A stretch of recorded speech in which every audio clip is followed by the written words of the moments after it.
अस्सलाम वालेकुम वरहमतुल्लाहि वबरकातुह। इमाम के पीछे नमाज तरावीह पढ़ने का सही तरीका क्या है? आप अगर तरावीह पढ़ रहे हो तो इमाम के पीछे कैसे तरावीह पढ़ोगे आप? आज इस वीडियो में इंशाल्लाह मुकम्मल तरीका आपको बताऊंगा मैं।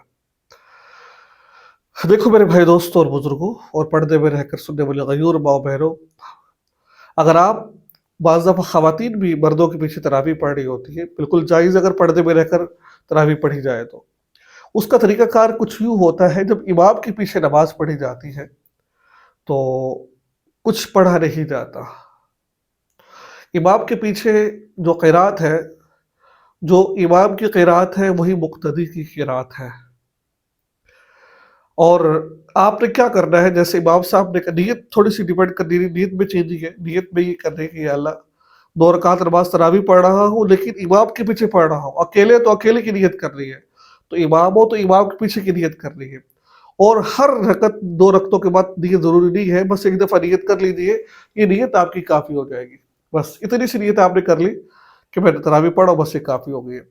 अब अल्लाहु अकबर कह रहा है, जब तक इमाम साहब किरात शुरू नहीं करते, तो आपने सुब्हानक अल्लाहुम्मा व बिहम्दिका व तबारक अस्मुका व तआला जद्दुका व ला इलाहा गैरुक औज़ु बिल्लाहि मिनश शैतानिर रजीम बिस्मिल्लाहिर रहमानिर रहीम, इतना पढ़ लीजिए। अगर इमाम ने किरात शुरू कर दी है, तो आपने सुबहानक अल्लाह पढ़ी थी, औज़ु बिल्लाहि मिनश, कोई मसले वाली बात नहीं है। अगर आपने नहीं भी पढ़ी सुबहानक अल्लाहुम्मा, तो कोई मसले वाली बात नहीं है। उसके बाद आपने खामोश हो जाना है, इमाम साहब की क़िरात सुननी है।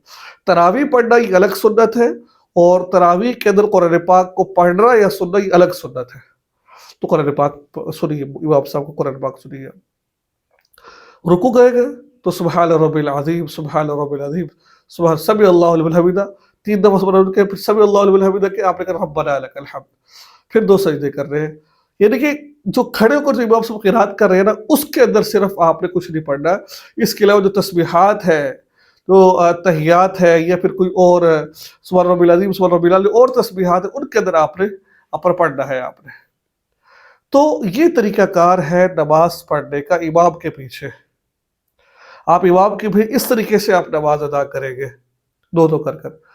तो अगर आपकी कोई रकत रह गई है, 1 रकत, तो आप अगले शुरू करेंगे, तो फिर आप जैसे हम नमाज़ को पूरा करते हैं, वैसे पूरा करेंगे। यानी कि 1 रकत आपकी रह गई, तो खड़े हो जाना, अल्लाहु अकबर, सुब्हानक अल्लाहुम्मा व बिहम्दिका व तबारक अस्मुका व तआला जद्दुका व ला इलाहा गैरुक औज़, फिर पढ़ने के बाद फिर बिस्मिल्लाह पढ़ के सूरह फातिहा सूरत मिलानी है, फिर सलाम फिर देना है।